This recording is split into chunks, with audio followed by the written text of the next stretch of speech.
प्रिय दर्शकों नमस्कार और स्वागत है आप सभी का हमारे चैनल पर। दोस्तों, आप सभी ने जो हमें प्यार दिया है वैसे ही आपका प्यार बनाए रखे और वीडियो शुरू करने से पहले सच्चे दिल से कमेंट में जय श्री राधे कृष्ण जरूर लिखें और चैनल को सब्सक्राइब और बेल आइकन प्रेस जरूर कर ले। आज हम आप सभी को इस वीडियो के माध्यम से भागवत गीता के अध्याय 1 अर्जुन विषाद योग भाग 1 के बारे में जानने वाले हैं।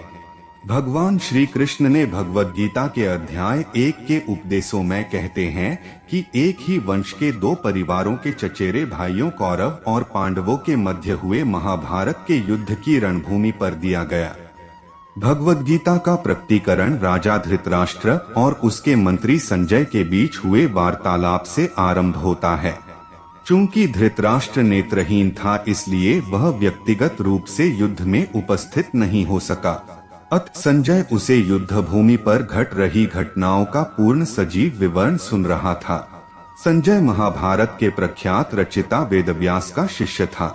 ऋषि वेदव्यास ऐसी चमत्कारिक शक्ति से संपन्न थे जिससे वह दूर दूर तक घट रही घटनाओं को प्रत्यक्ष रूप से देखने में समर्थ थे।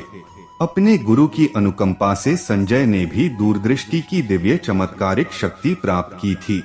इस प्रकार से वह युद्ध भूमि में घटित सभी घटनाओं को दूर से देख सका। राजा धृतराष्ट्र जन्म से नेत्रहीन होने के अतिरिक्त आध्यात्मिक ज्ञान से भी वंचित था। अपने पुत्रों के प्रति अथाह मोह के कारण वह सत्यपथ से च्युत हो गया था और पांडवों के न्यायोचित राज्याधिकार को हड़पना चाहता था। अपने भतीजों पांडव पुत्रों के प्रति उसने जो अन्याय किया था उसका उसे भली भांति बोध था। इसी अपराध बोध के कारण वह युद्ध के परिणाम के संबंध में चिंतित था। इसलिए धृतराष्ट्र संजय से कुरुक्षेत्र की युद्ध भूमि जहां युद्ध होने वाला था की घटनाओं के संबंध में जानकारी ले रहा था। इस श्लोक में धृतराष्ट्र ने संजय से यह प्रश्न पूछा कि उसके और पांडव पुत्रों ने युद्ध भूमि में एकत्रित होने के पश्चात क्या किया। अब यह एकदम स्पष्ट था कि वे युद्ध भूमि में केवल युद्ध करने के उद्देश्य के लिए एकत्रित हुए थे, इसलिए यह स्वाभाविक ही था कि वे युद्ध करेंगे। धृतराष्ट्र को ऐसा प्रश्न करने की आवश्यकता क्यों पड़ी कि उन्होंने युद्ध भूमि में क्या किया। धृतराष्ट्र द्वारा धर्म क्षेत्र धर्मभूमि शब्द का प्रयोग करने से उसकी आशंका का पता चलता है। कुरुक्षेत्र पवित्र भूमि थी। शतपथ ब्राह्मण में इसका वर्णन कुरुक्षेत्र देव यजन के रूप में किया गया है, अर्थात कुरुक्षेत्र स्वर्ग की देवताओं की तपोभूमि है, इसलिए इस भूमि पर धर्म फलीभूत होता है। धृतराष्ट्र आशंकित था कि कुरुक्षेत्र की पावन धर्म भूमि के प्रभाव के परिणाम स्वरूप उसके पुत्रों में कहीं उचित और अनुचित में भेद करने का ऐसा विवेक जागृत न हो जाए कि वे यह सोचने लगें कि अपने स्वजन पांडवों का संहार करना अनुचित और धर्म विरुद्ध होगा, और कहीं ऐसा विचार कर वे शांति के लिए समझौता करने को तैयार न हो जाएं। इस प्रकार की संभावित आशंकाओं के कारण धृतराष्ट्र के मन में अत्यंत निराशा उत्पन्न हुई। वह सोचने लगा कि यदि उसके पुत्रों ने युद्ध विराम या संधि का प्रस्ताव स्वीकार किया तो पांडव निरंतर उनकी उन्नति के मार्ग में बाधा उत्पन्न करेंगे। साथ ही साथ वह युद्ध के परिणामों के प्रति भी संदिग्ध था और अपने पुत्रों के उज्जवल भविष्य के प्रति सुनिश्चित होना चाहता था। इसलिए उसने संजय से कुरुक्षेत्र के युद्धस्थल में हो रही गतिविधियों के संबंध में पूछा, जहां दोनों पक्षों की सेनाएं एकत्रित हुई थीं। धृतराष्ट्र इस बात की पुष्टि करना चाहता था कि क्या उसके पुत्र अब भी युद्ध करने के उत्तरदायित्व का निर्वहन करेंगे। संजय धृतराष्ट्र के इस प्रश्न के तात्पर्य को समझ गया और उसने ऐसा कहकर कि पांडवों की सेना व्यूह रचना कर युद्ध करने को तैयार है, यह पुष्टि की कि युद्ध अवश्य होगा। फिर उसके पश्चात उसने वार्ता का विषय बदलते हुए यह बताया कि दुर्योधन क्या कर रहा था। धृतराष्ट्र का ज्येष्ठ पुत्र दुर्योधन निर्दयी और दुष्ट प्रवृत्ति का था। धृतराष्ट्र के जन्म से अंधा होने के कारण व्यावहारिक रूप से हस्तिनापुर के शासन की बागडोर दुर्योधन के हाथों में थी। वह पांडवों के साथ अत्यधिक ईर्ष्या करता था और कठोरता से उनका दमन करना चाहता था ताकि वह हस्तिनापुर पर निर्विरोध शासन कर सके। उसने यह कल्पना की थी कि पांडव कभी भी इतनी विशाल सेना एकत्रित नहीं कर सकते जो उसकी सेना का सामना कर सके, किंतु अपने आकलन के विपरीत पांडवों की विशाल सेना को देखकर दुर्योधन व्याकुल और हतोत्साहित हो गया। ऐसे में दुर्योधन का अपने गुरु द्रोणाचार्य के पास जाना यह दर्शाता है कि वह युद्ध के परिणाम के संबंध में भयभीत था। वह द्रोणाचार्य के प्रति अपना आदर प्रकट करने का ढोंग करते हुए उनके पास गया, किंतु वास्तव में वह अपनी चिंता को कम करना चाहता था।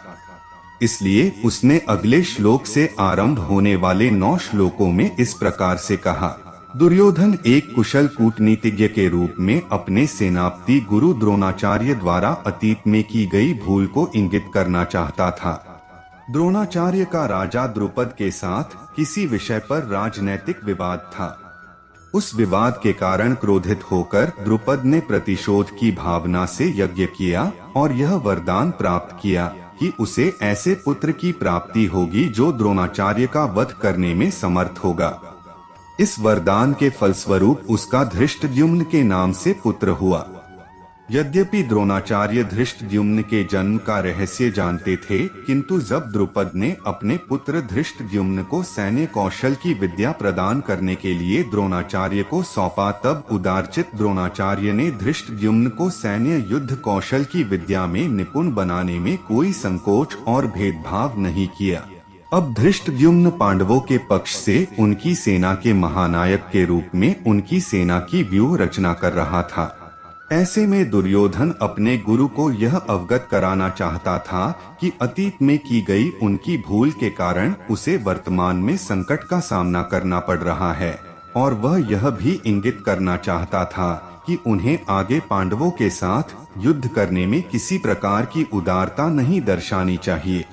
अपने सम्मुख संकट को मंडराते देखकर दुर्योधन को पांडवों द्वारा एकत्रित की गई सेना वास्तविकता से अपेक्षाकृत अधिक विशाल प्रतीत होने लगी। अपनी चिंता को व्यक्त करने के लिए दुर्योधन ने यह इंगित किया कि पांडव पक्ष की ओर से महारथी ऐसे योद्धा जो अकेले ही साधारण 10,000 योद्धाओं के साथ युद्ध करने की सामर्थ्य रखते हों, युद्ध करने के लिए उपस्थित हैं। दुर्योधन ने पांडवों की सेना के ऐसे असाधारण महापराक्रमी योद्धाओं का उल्लेख भी किया जो अर्जुन और भीम के समान बलशाली महान सेना नायक थे, जिन्हें युद्ध में पराजित करना कठिन होगा। यहाँ कौरव सेना के प्रधान सेनापति द्रोणाचार्य को दुर्योधन ने द्विजोत्तम ब्राह्मणों में सर्वश्रेष्ठ कहकर संबोधित किया। उसने जानबूझकर अपने गुरु को इस प्रकार संबोधित किया। द्रोणाचार्य वृत्ति से योद्धा नहीं थे, वह सैन्य शिक्षा के आचार्य थे। एक कपटी नायक के रूप में दुर्योधन अपने मन में अपने गुरु की निष्ठा पर निर्लज्जतापूर्वक संदेह कर रहा था। दुर्योधन के शब्दों में छिपा अर्थ यह था कि यदि द्रोणाचार्य पराक्रम से युद्ध नहीं लड़ते तो उन्हें मात्र एक ब्राह्मण ही माना जाएगा, जिसकी रुचि दुर्योधन के राज्य में केवल उत्तम जीविका अर्जित करने और सुख सुविधाएं भोगने की होगी।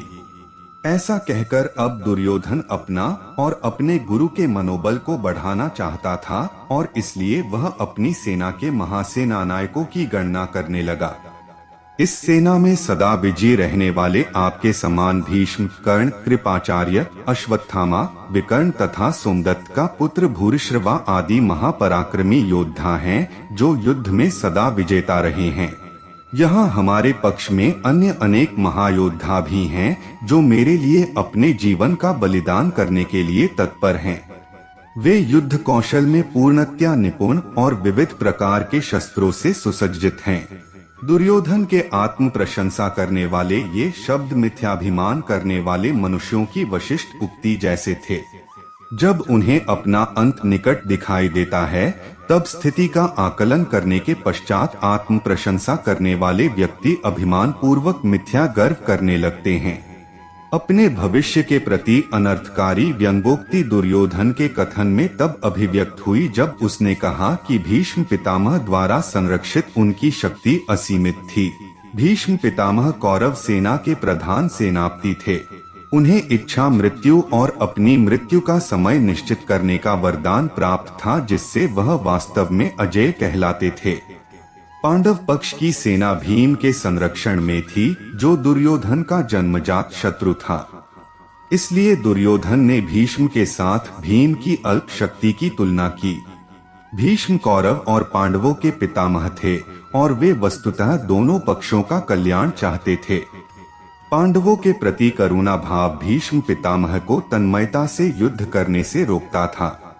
वे यह भी जानते थे कि इस धर्म युद्ध में भगवान श्री कृष्ण पांडवों की ओर से उपस्थित थे और संसार की कोई भी शक्ति अधर्म का पक्ष लेने वालों को विजय नहीं दिला सकती।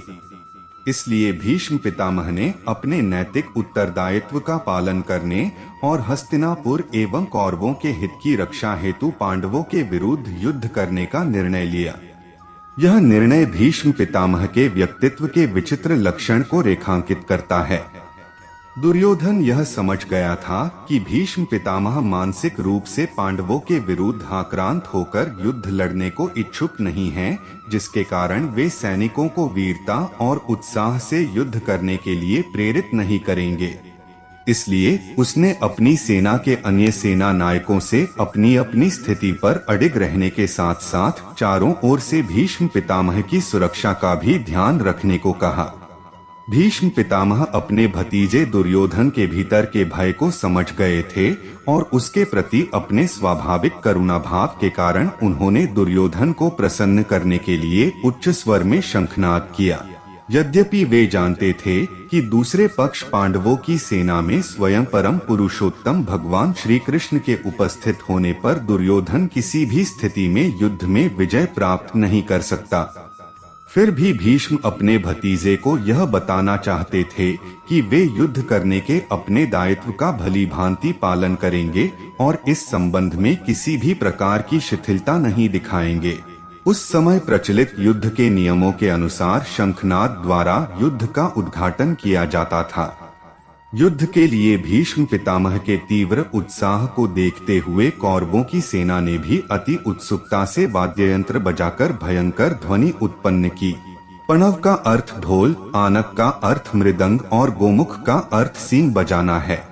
ये सभी वाद्ययंत्र थे और इनकी संवेद ध्वनि के कारण युद्ध क्षेत्र में भयंकर कोलाहल उत्पन्न हुआ। कौरवों की सेना के शंखनाद की ध्वनि धीमी पड़ने के पश्चात भव्य रथ पर आसीन भगवान श्री कृष्ण और अर्जुन ने निर्भीकता से पूरी शक्ति के साथ शंखनाद करते हुए उसी प्रकार से पांडवों द्वारा वीरता से युद्ध लड़ने की उत्कंठा प्रकट की। संजय ने माधव शब्द का प्रयोग श्री कृष्ण के लिए किया।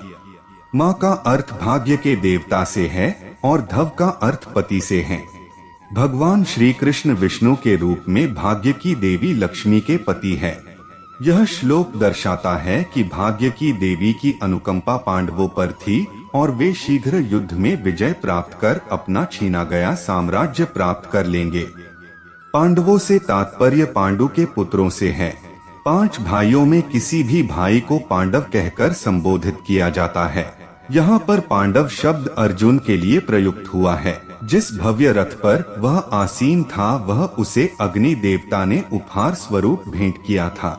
इस श्लोक में श्री कृष्ण के लिए ऋषिकेश शब्द का प्रयोग किया गया है, जिसका अर्थ मन और इंद्रियों का स्वामी है। श्री कृष्ण स्वयं अपनी और समस्त प्राणियों के मन और इंद्रियों के परम स्वामी हैं। भगवान श्री कृष्ण ने धरती पर अपनी अद्भुत लीलाएं करते समय भी अपने मन और इंद्रियों को पूर्ण नियंत्रण में रखा। युधिष्ठिर पांडवों के सबसे बड़े भाई थे। यहाँ उन्हें राजा कहकर संबोधित किया गया है। उन्होंने राजा कहलाने की उपाधि राजसूय यज्ञ का अनुष्ठान कर अन्य राजाओं से उपहार एवं प्रतिष्ठा प्राप्त करने के पश्चात पाई थी। उनके आचरण में राजसी गरिमा और उदारता सदैव टपकती रहती थी, फिर चाहे जब वह महलों में रहते थे या अपने निर्वासन काल के दौरान वनों में रहे। धृतराष्ट्र को संजय द्वारा पृथ्वी का राजा कहा गया है। देश की रक्षा करना या उसे विनाशकारी युद्धों में उलझाए रखना, यह सब राजा के हाथों में होता है। इस प्रकार अप्रत्यक्ष रूप से संजय के इस संबोधन का तात्पर्य यह है, सेनाएं युद्ध की ओर बढ़ रही हैं कि राजा धृतराष्ट्र केवल आप ही उसे वापस बुला सकते हैं। आप क्या निर्णय करना चाह रहे हैं? आपके पुत्रों के हृदयों को विदीर्ण कर दिया। पांडव सेना द्वारा बजाए गए विविध प्रकार के शंखों से उत्पन्न भयंकर ध्वनि से कौरव सेना के सैनिकों के हृदय विदीर्ण हो गए, जबकि कौरवों की सेना ने जब शंखनाद किया था तब पांडवों की सेना पर इसका कोई प्रतिकूल प्रभाव नहीं पड़ा, क्योंकि पांडवों को भगवान श्री कृष्ण का आश्रय प्राप्त था, इसलिए उन्हें अपनी सुरक्षा का पूरा भरोसा था। दूसरी ओर कौरवों को केवल अपनी स्वयं की शक्ति और सामर्थ्य पर भरोसा था और अपने अत्याचारों के अपराध बोध की कसक से उनके भीतर पराजित होने का भय व्याप्त हो गया था। इस श्लोक में अर्जुन को कपिध्वज कहकर संबोधित किया गया है, क्योंकि उसके रथ पर महावीर हनुमान के चिन्ह की ध्वजा प्रदर्शित हो रही थी। इसकी पृष्ठभूमि में एक कथा इस प्रकार है। अर्जुन को एक बार अपनी धनुर्विद्या पर घमंड हो गया था और उसने श्री कृष्ण से कहा कि भगवान श्री राम के समय वानरों ने भारत से लंका के बीच समुद्र में सेतु बनाने में व्यर्थ ही इतना परिश्रम क्यों किया? यदि वह वहां उपस्थित होता तो वह बाणों से सेतु का निर्माण कर देता। श्री कृष्ण ने उसे इसका प्रदर्शन करने को कहा। अर्जुन ने अपने धनुष से चलाए गए बाणों की बौछार से एक सेतु का निर्माण कर दिया। श्री कृष्ण ने वीर हनुमान को बुलाया और उन्हें उस सेतु का परीक्षण करने को कहा। जब वीर हनुमान ने उस सेतु पर चलना आरंभ किया तो वह टूटने लगा। तब अर्जुन ने अनुभव किया कि उसके बाणों द्वारा बनाया गया सेतु कभी भी भगवान श्री राम की सेना के भार को सहने के लिए उपयुक्त नहीं होता और उसने अपनी भूल के लिए क्षमा मांगी।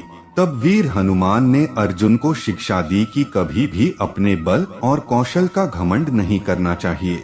उन्होंने अपनी इच्छा से अर्जुन को यह वरदान दिया कि महाभारत के युद्ध के दौरान वह उसके रथ पर आसीन रहेंगे। इसलिए अर्जुन के रथ पर हनुमान के चित्र से अंकित ध्वजा लगाई गई थी, जिसके कारण उसका नाम कपिध्वज या वानर ध्वज पड़ गया।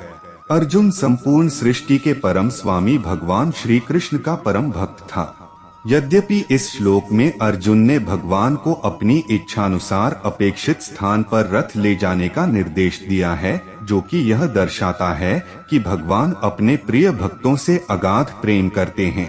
भक्त के प्रति अपने निश्चल प्रेम के कारण भगवान उनके ऋणी हो जाते हैं। यद्यपि मैं परम स्वतंत्र हूँ, किंतु फिर भी मैं अपने भक्तों का सेवक बन जाता हूँ। वे मुझे अत्यंत प्रिय है और उनके प्रेम के कारण मैं उनका ऋणी हो जाता हूँ। अर्जुन की श्रद्धा और भक्ति से प्रसन्न होकर भगवान श्री कृष्ण महाभारत के युद्ध में उसके रथ के सारथी बने, जबकि अर्जुन यात्री के रूप में उस रथ के आसन पर सुविधा पूर्वक बैठे हुए श्री कृष्ण को निर्देश देता रहा। धृतराष्ट्र के दुष्ट पुत्रों ने छल से पांडवों का राज्य हड़प लिया था, इसलिए कौरवों के पक्ष में युद्ध करने आए योद्धागण भी स्वाभाविक रूप से दुष्ट प्रवृत्ति वाले थे। अर्जुन उन योद्धाओं को जिनके साथ उसे युद्ध करना था को देखना चाहता था। आरंभ में अर्जुन की वीरता पूर्वक युद्ध लड़ने की प्रबल इच्छा थी, इसलिए वह धृतराष्ट्र के पुत्रों को दुष्ट मनोवृत्ति से ग्रस्त कहकर यह इंगित करना चाहता था कि किस प्रकार से दुर्योधन ने कई बार पांडवों का विनाश करने का षड्यंत्र रचा। उस समय अर्जुन ने ऐसे मनोभाव व्यक्त किए। हम विधि पूर्वक आधे साम्राज्य के अधिकारी थे, किंतु वह उसे हड़पना चाहता था। वह दुष्ट मनोवृत्ति वाला है, इसलिए उसकी सहायता के लिए एकत्रित राजा लोग भी दुष्चरित्र हैं। मैं उन योद्धाओं को देखना चाहता हूँ जो युद्ध करने के लिए व्यग्र हैं। वे अन्याय का पक्ष ले रहे हैं और इसलिए हमारे हाथों उनका विनाश निश्चित है। संजय ने कहा है भरतवंशी धृतराष्ट्र। निद्रा पर विजय पाने वाले अर्जुन द्वारा इस प्रकार के वचन बोले जाने पर तब भगवान श्री कृष्ण ने उस भव्य रथ को दोनों सेनाओं के बीच में ले जाकर खड़ा कर दिया। कुरु शब्द का प्रयोग कौरवों और पांडवों दोनों के लिए किया गया है, क्योंकि दोनों कुरु वंशज थे। भगवान श्री कृष्ण ने जानबूझकर इस शब्द का प्रयोग किया ताकि अर्जुन में बंधुत्व की भावना जागृत हो और उसे यह प्रतीत हो कि वे सब एक ही हैं। वे चाहते थे कि बंधुत्व की भावना से अर्जुन में मोह उत्पन्न होगा और जिससे वह विचलित हो जाएगा, जिसके परिणाम स्वरूप उन्हें आगे आने वाले कलयुग में मानव मात्र के कल्याण के लिए गीता के सिद्धांत का दिव्य उपदेश देने का अवसर प्राप्त होगा। इसलिए उन्होंने धृतराष्ट्र के पुत्रों के स्थान पर कुरुवंशज शब्द का प्रयोग किया। जिस प्रकार एक सर्जन फोड़े की पीड़ा से ग्रस्त रोगी को पहले उसकी पीड़ा कम करने के लिए औषधि देता है और उसके रुग्ण अंग की चीरफाड़ करता है, उसी प्रकार से भगवान श्री कृष्ण ने भी पहले अर्जुन के भीतर छिपे मोह को जागृत किया ताकि बाद में उसे नष्ट किया जा सके। तो दोस्तों, उम्मीद करता हूँ आप सभी को भागवत गीता का अध्याय 1 अर्जुन विषाद योग का भाग 1 पसंद आया होगा। अगर आपको यह पसंद आया हो तो अपने दोस्तों और परिवार के साथ जरूर शेयर करें और चैनल को सब्सक्राइब और बेल आइकन प्रेस करना ना भूलें। दिल से सबका भला हो और खुश रहे। जय राधे कृष्णा।